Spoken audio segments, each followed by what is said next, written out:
So now we're going to start recording. Thank you, Patricia. That was perfect timing. We're going to start recording the session, and this is going to be for marketing purposes. So please smile. You are going to be on camera. Chances are that we'll see you later on our social media. Our BAM today will give us ideas and valuable insights into how life insurance can protect your companies against unexpected events. Our speaker will show us a strategy for protecting both owners and key employees, ensuring business continuity, financial stability, and peace of mind in times of uncertainty. Our presenter today is Jeff Talbot. He's brokerage director with Mass Mutual. Jeff has called the DMV home for over 15 years, settling in the Frederick area with his wife, three children, and two energetic dogs. And I know you can hear my dogs today. I was telling Patricia before we started our BAM that my house has four dogs right now. So I apologize for the background noise. But Jeff comes with over 20 years of experience in the insurance industry. He has worked with leading careers, including Allstate, MetLife, Farmers Insurance, and now Mass Mutual. Throughout his career, Jeff has focused on one guiding mission: protecting what matters most to individuals and business owners, ensuring that bad days don't turn into bad lives. In his role with Mass Mutual, Jeff partners with agencies like Ideas Insurance Solutions to create customized protection plans for business owners and families, helping safeguard their most valuable assets and ensure their financial security for years to come. Welcome, Jeff, to BAM. It is a pleasure to have you here. Our virtual room is all yours. All right. Yeah, thank you very much, Chris, and welcome everybody. I'll just get the screen shared here, and we will get things rolling.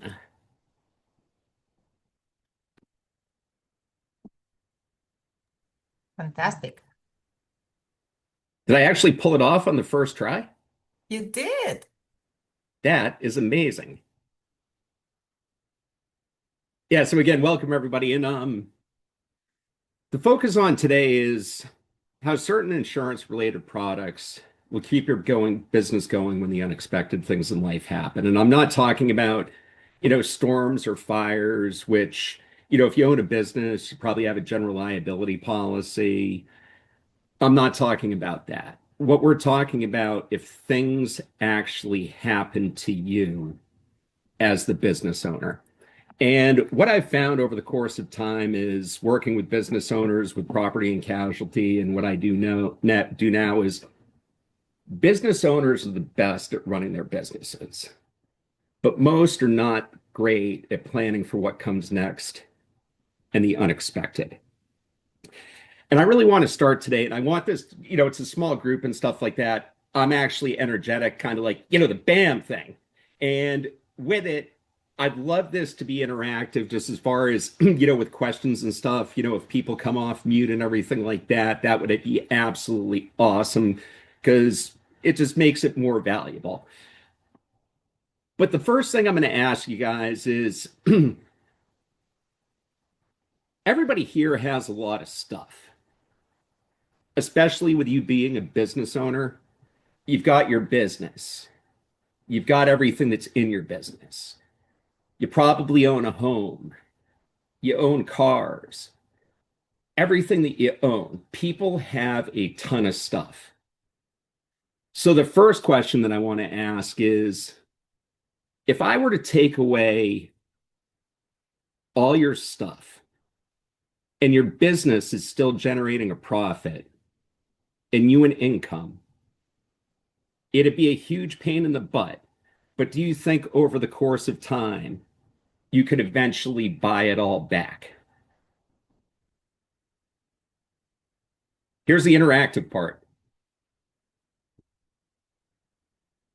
And Chris, I can't see chat if people are putting things in chat, but yeah, if I were to take away all your stuff over the course of time, if you were still generating profit from your business and an income, could you eventually buy it all back? I'm assuming when everybody's thinking about it, it's probably yes. And again, it would be a hassle and stuff like that, but you probably could do it. Anna Karina said yes on the chat, and I see Gabrielle shaking her head no.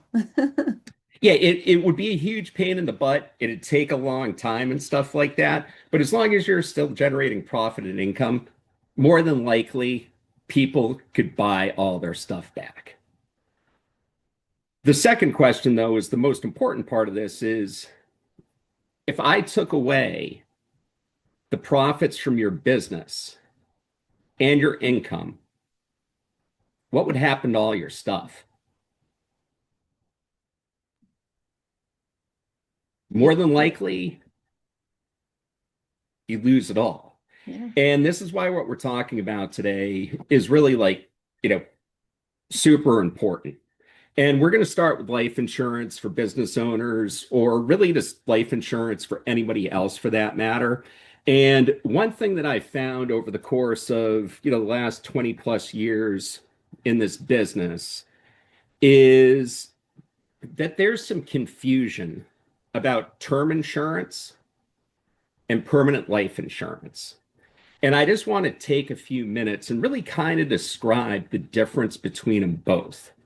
And we're going to start with term insurance. And with term insurance, it's essentially like renting, just like if you're renting an apartment, you're renting a house, you sign a lease, and you have that lease for a certain number of years. With term insurance, you're typically renting a death benefit for 10, 15, 20, or 30 years. So just like leasing an apartment, you're leasing a death benefit from an insurance company. And what happens when that, time period expires? You're renting your office space. You signed a 5-year lease. The lease comes up.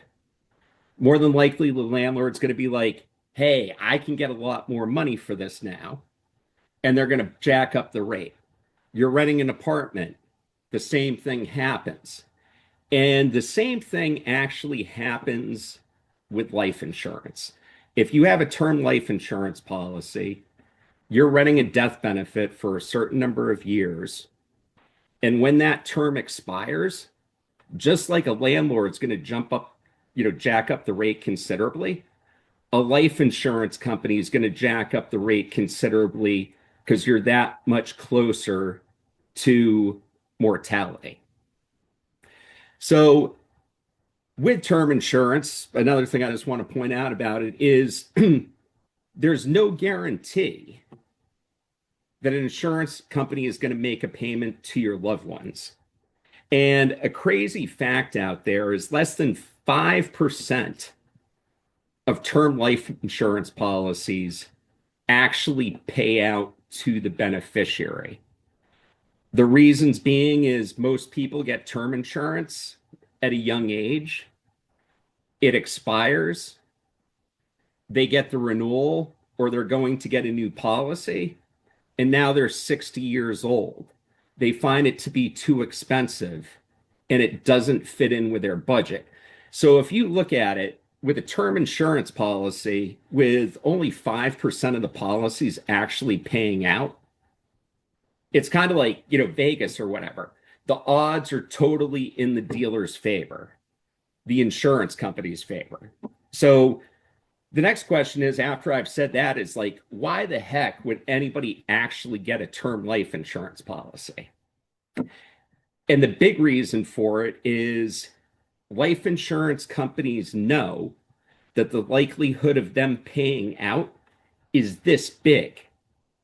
So it's incredibly inexpensive. So it is priced very affordably.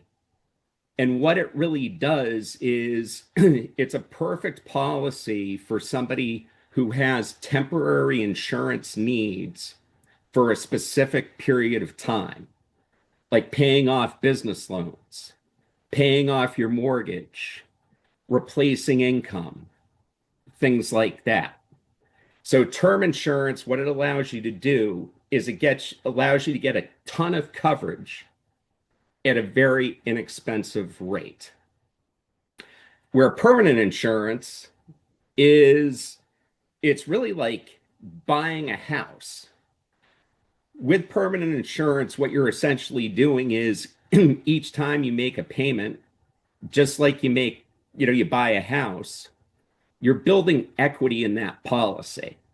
And what that means is, now I'll explain more about this, but it's going to generate equity. Just like if you're getting a house, you have enough equity in it, you can take out a HELOC or something like that.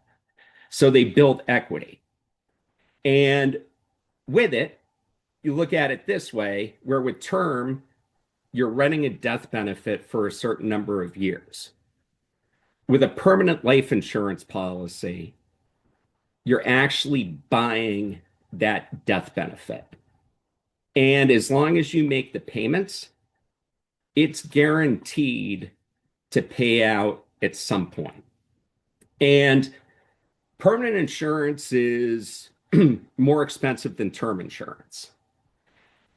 And with the way a permanent life insurance policy is set up, and I'll go through, all the different permanent options in just a second here, is part of the money that you're paying goes to the death benefit. The other part of the premium goes into an accumulation account. And that accumulation account, we'll call it a cash bucket, it's going to grow over time. And once you actually have money in that account, which typically takes, you start seeing like a real return kind of like, 5, 6, 7 years in, you can borrow money from your cash bucket. And the coolest part about it is you can borrow money from it tax-free.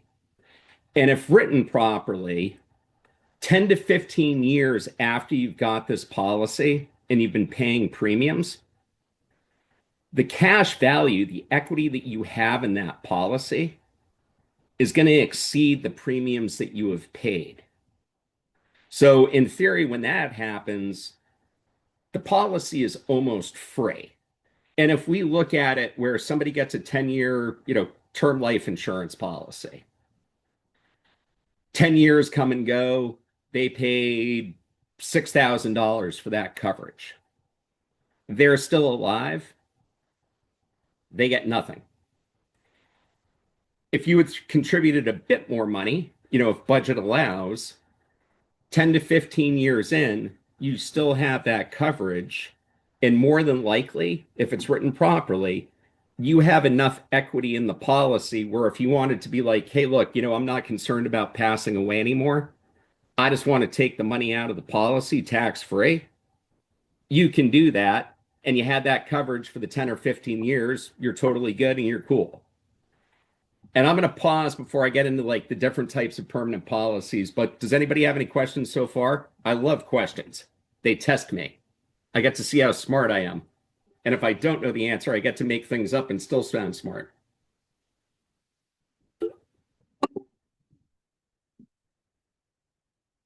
Are there any questions? I can't see chat right now or anything. No questions so far. Okay. And again, feel free to come off mute, stuff like that. But yeah, with permanent life insurance, a lot of times you'll think of like, there's the term whole life, where people are like, oh yeah, I want a whole life policy. Whole life is one of the permanent life insurance options. And there are really 3 different types of permanent life insurance products. The first is a variable life insurance policy. And when I was talking about it previously, part of the money that you pay goes to cover the death benefit. The other goes into an accumulation account. With a variable life insurance policy, the money that's going into that accumulation account, the cash bucket, is actually being put into mutual funds. So with that, it can be extremely volatile in a great way or a bad way. Because whatever those mutual funds do, your cash value could go up 30% in a year, or it could go down 30% in a year. It's one of those products where if somebody has a long time horizon, what I mean by that is somebody who's like under, 35 or something like that, where they can actually deal with the swings in the market, it's a great product. Another option is the index universal life policy. And what this policy does is the money that's going into that cash bucket is following one of the major stock indices. The most common is the S&P 500.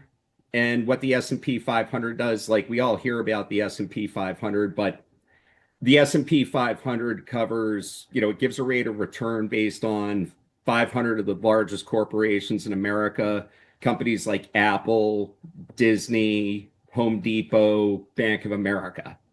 And with the Index Universal Life policy, the way those are structured is you can get a rate of return between 0 to 10%. So what it allows you to do is you can take advantage of like modest gains of the S&P 500 up to 10%. So if the S&P 500 goes up 25%, the money that you have in that cash bucket is going to grow by 10%. It also has that downside protection, the floor of 0. So what that means is if the S&P 500 goes down 20%, the money that you have in that cash value is essentially safe. Other than the cash value is going to go down a little bit because life insurance policies, and I don't want to get into it, have like fees and charges and stuff like that. So that's kind of in the middle. Then with whole life insurance, that's the one policy that's a permanent policy that provides you with a guaranteed premium each year, guaranteed cash value growth, and a guaranteed death benefit. And with a whole life policy, most of them are paid from they're primarily like mutual companies, like Mass Mutual, Northwest Mutual Life, New York Life, mutual companies. And mutual companies give dividends to their customers. And those dividends are essentially how the cash value grows. And with it, again, they're more conservative than the other two things that I talked about. But generally, they're generating a rate of return between like 4 to 6% on any given year. Your money is guaranteed to grow, where the other things that I mentioned, they could grow more over time, but there's no guarantee that they actually will. So, any questions on what I just went through there? I guess I have a question, Jeff, just because I know that, in our community, there's we hear a lot about the last one that you talked about. We don't hear Yep. about the other ones. Is it your choice, or do all companies have them? And if we go to buy insurance, like, is the insurance agent supposed to tell you that these are your choices, or you as an agent look at the customer you have in front of you and say, based on your situation, I recommend this one, just so that we, as consumers, we can understand a little bit better of how that part works. Yeah, really how it works is it's a conversation to determine what's in the best interest of the customer. So, I personally, or working with Anna, it would be going through like, hey, look, here are the various options that you have. Which one, based on more than anything else, it's really based on what's your time horizon? Like, how long, like, can you actually use this policy and deal with like swings of the market? Are you somebody who's like super conservative and just want like kind of like a guaranteed rate of return, or do you want something in the middle? So it's looking at those three things and determining what the person wants most. And that's why I wanted to kind of go through this, because like whole life insurance is kind of like the street name for permanent insurance. Because I've gotten like numerous calls, just as far as when I was a PNC agent where I was heavily focused on life insurance, somebody would like ask me, hey, I want to get a whole life policy. And instead of being like, oh, okay, hey, do you know exactly what a whole life policy is? Let me explain to you that it's just one of really three permanent policies, and just kind of going through, what we just went through there. That makes sense. Thank you. And I'm sure that you're going to answer this next question that I just had, but like, it seems like as business owners, why do we need to think about this? Why do we need to think about insurance when we're thinking about and talking about our business? Bam! The next section right here. And it's all about, succession planning. And what I mean by that is probably, everybody on this call has given some thought to a retirement succession plan. When I'm done with this business, when I want to move to Florida or whatever, and hang out on the beach and drink margaritas and just relax and do nothing, everybody's probably got an idea in their head what they want to have happen to the business. Pass it down to a family member, sell it, whatever it may be. So everybody has that plan in their mind. And I'm assuming everybody does on this phone. But really the question is, if you were suddenly gone tomorrow, with what you have in your mind as far as what's going to happen with the business, is it actually going to happen? And in my experience working with a lot of business owners is typically the answer to that question is no, which goes back to like one of the first things I pointed out where like business owners, you guys are all awesome at running your business. But generally, most business owners are so focused on running their business that they're not thinking about what's going to happen to their business and creating a succession plan.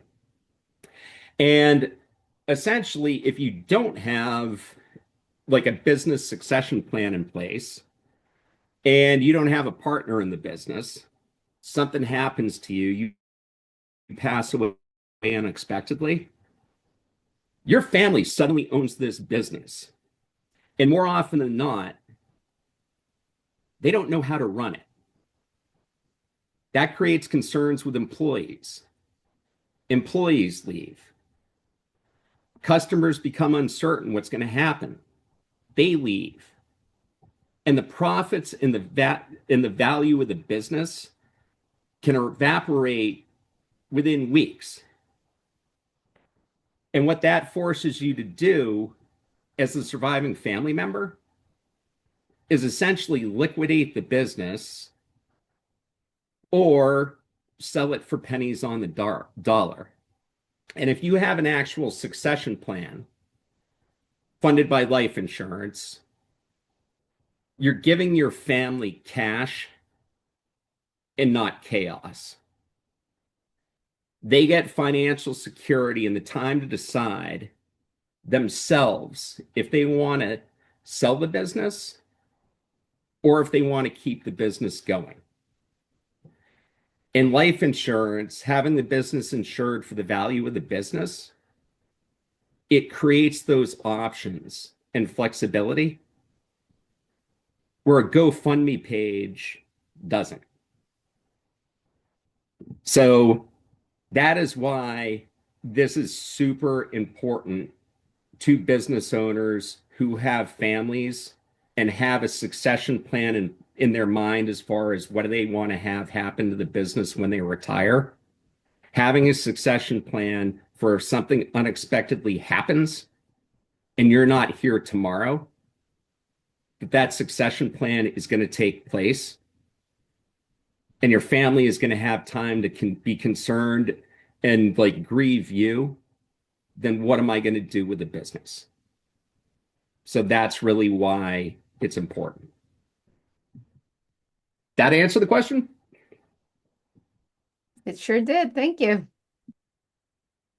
And essentially with a succession plan, really what I'm meaning by that is, and I'll ask a question in just a second. If you are a single person LLC or you're a sole proprietor, you want to get a good value, talk to your CPA or whatever, talk to an attorney, because there's tons of software to actually determine the value of the business, determine what the value of that business is, and get an ample amount of protection, life insurance protection for that value. And does anybody here actually have a business partner? Is anybody like, multiple business partners or anything like that? Okay. If you get a business partner in the future, you guys might have heard a term like a buy-sell agreement, and I'll just go through it like super fast.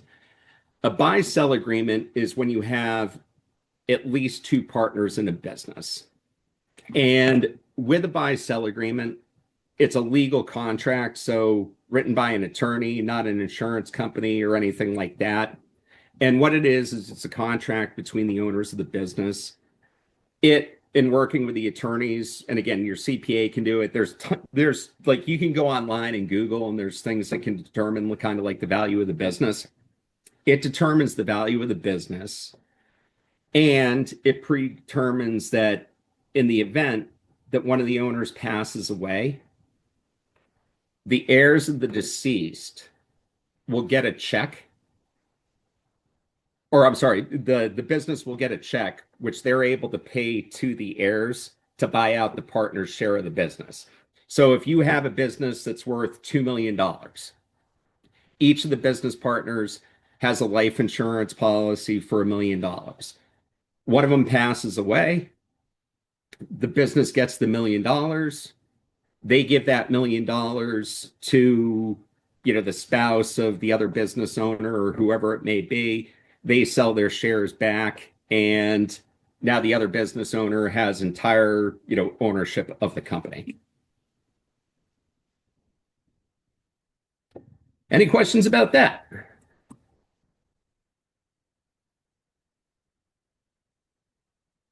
For those that I can't see, are you guys multitasking, riveted, blown away by what I'm saying? Just kind of like, hey, I need to nudge you to wake you up. So I know Gabrielle's like on camera. Yes, and I'm personally trying to, process all this information. This is this is very, very powerful. Bam. Bam. And with it, does anybody hear it again? I can skip sections and stuff like that, just, for the sake of time. But with the people that are on the phone, is there any, like, with you guys being business owners, I don't know the sizes of your business. Does anybody have, say, like, 10 plus employees, or is it all, you're a sole proprietor and, stuff like that? One employee? Okay. And I'll quickly gloss over then what's known as key person, key life insurance coverage.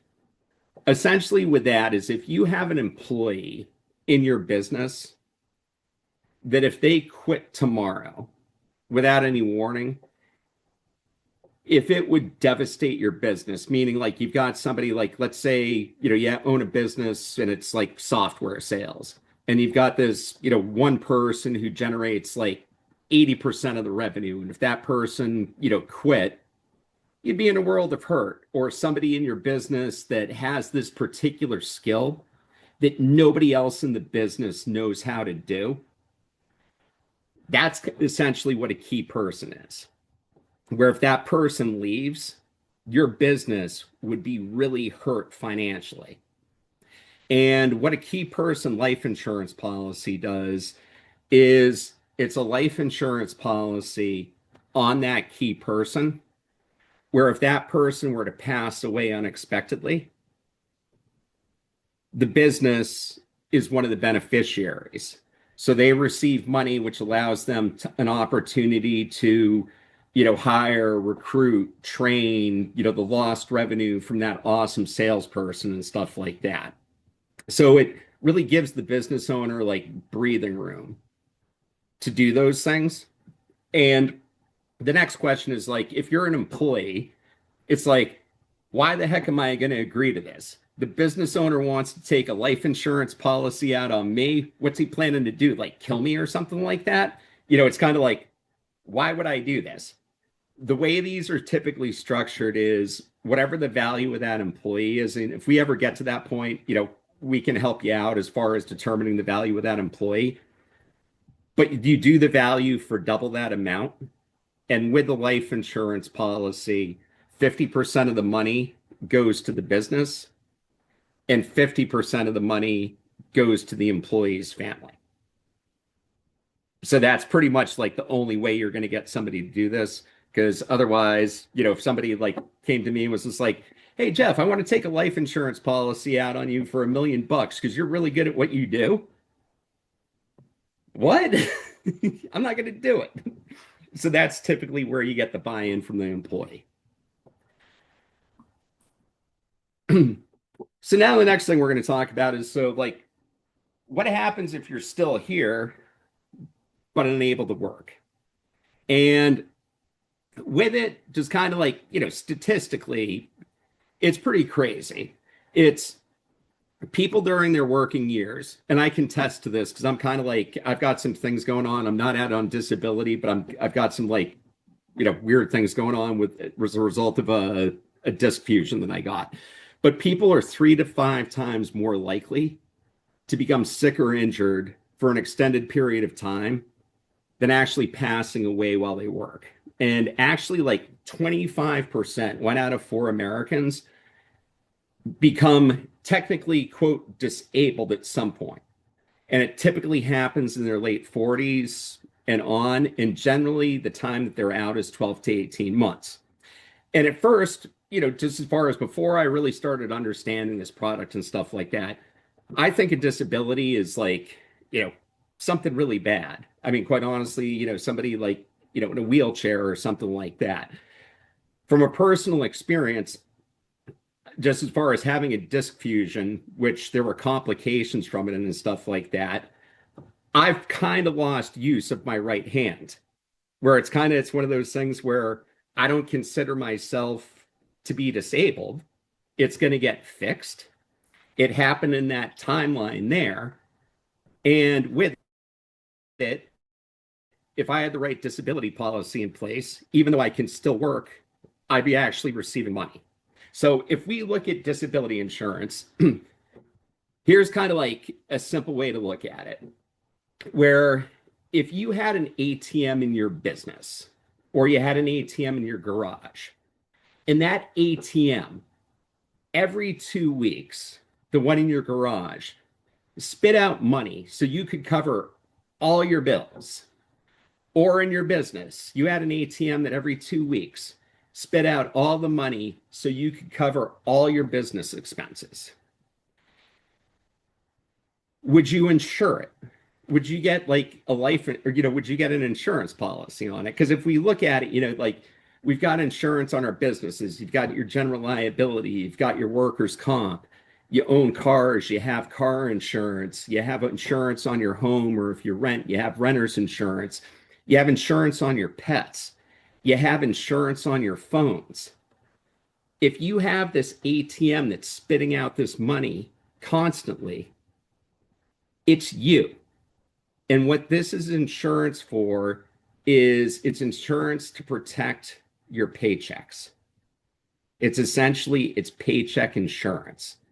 And if you think about it, just as far as anybody on this phone, especially with you guys being business owners, if you weren't able to work, for 6 to 12 weeks because you got sick or injured or whatever. And I mean, with COVID, there were a lot of people that had long COVID and stuff like that who were, 24 months and stuff like that.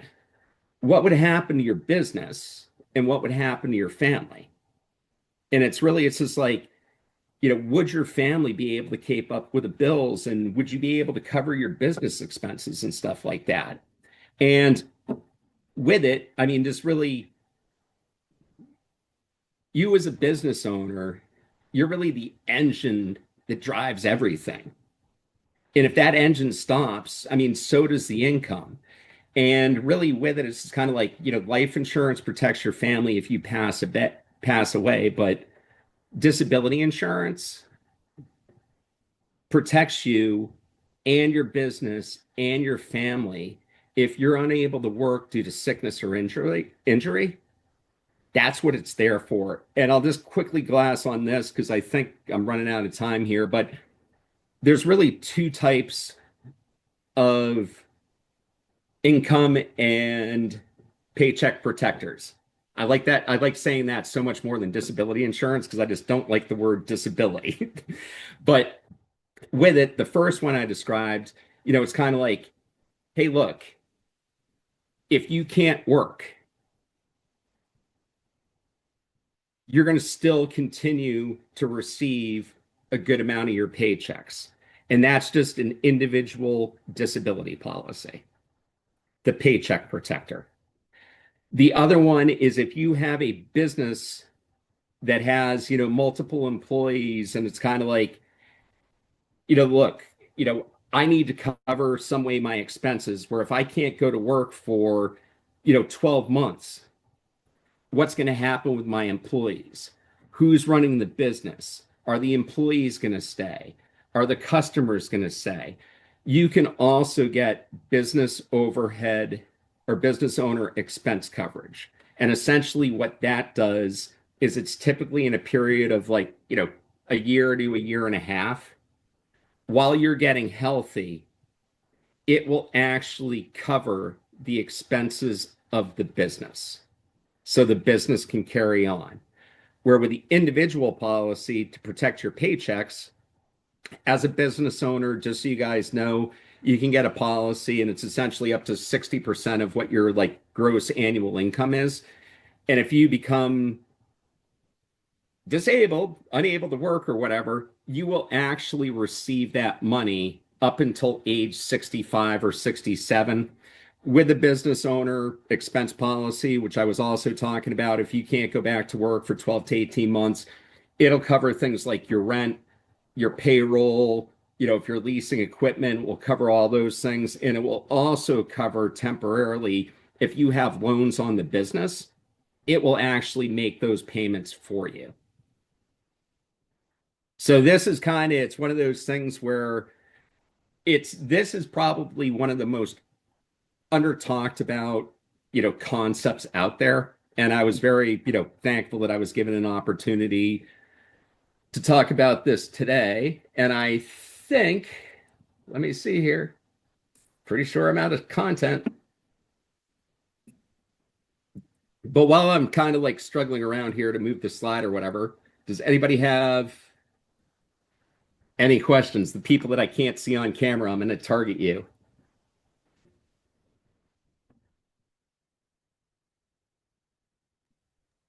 That's one of those things I wish, like on Zoom meetings, there was like a siren that even if somebody was on mute, that everybody could hear and be like, ha, wake them up if they're startled or whatever. But yeah, does anybody have any questions?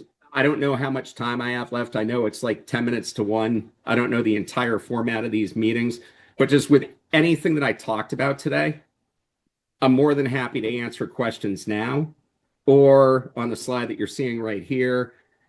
Anna, who I work with and have created a partnership with, you can reach out to her. You can reach out to me. But, if we have a little bit of time, I'd be more than happy to, answer any questions that anybody may have. Yeah, and we have few minutes, so yes, feel free to I jump wanted in. to add, sorry, I wanted to add something, Jeff. On the key employees, it's important to also say that these benefits will give the owner time and resources to train a new personnel to replace this key employee. And it's also a way to retain like a benefit to this employee to keep him within, the company. Nope, 100%. And if anybody has employees, when I ask that question, it's one of those things where I just glossed over this. There's ways to use how we were talking about like permanent life insurance where it grows cash value, using it as an incentive to actually keep key employees, meaning, as that policy is accumulating value in that cash bucket, you can set it up with somebody where it's just like, hey, look, if you're still with me in 10 years, I'm going to sign the ownership of this policy over to you.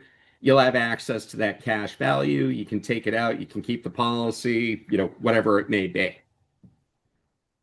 So there, yeah, definitely. And there are a ton of different, options with it. I was just kind of like, nobody seemed to have like multiple employees. So I was just kind of like, let's be fast. So I do have, sorry, Patricia, go ahead. No, that's fine. I have a question. Probably a dumb question, but people say there's no such a thing as a dumb question, so I'm gonna just do it. What happens if, let's say, someone has a policy? I'm pretty sure there are different policies, different answers, but um, what happens when um, a business is struggling, the economy is not doing very well for them, and they miss some policy payments. I have heard in the past that they just decide, to get rid of their policy. Is there any repercussions or any way of managing the situation differently? It depends on the type of policy, how we were talking about like the different, permanent life insurance policies and stuff like that. For instance, with whole life insurance, if you've paid into it for a certain number of years and you're like, I can't pay for this anymore, what you can use is the money in that cash bucket to give you a life insurance policy forever. It's not going to be the same amount that the policy that you took out. Like, let's say that you took out $1 million. You pay for it for 10 years. You're like, hey, look, my business is struggling now.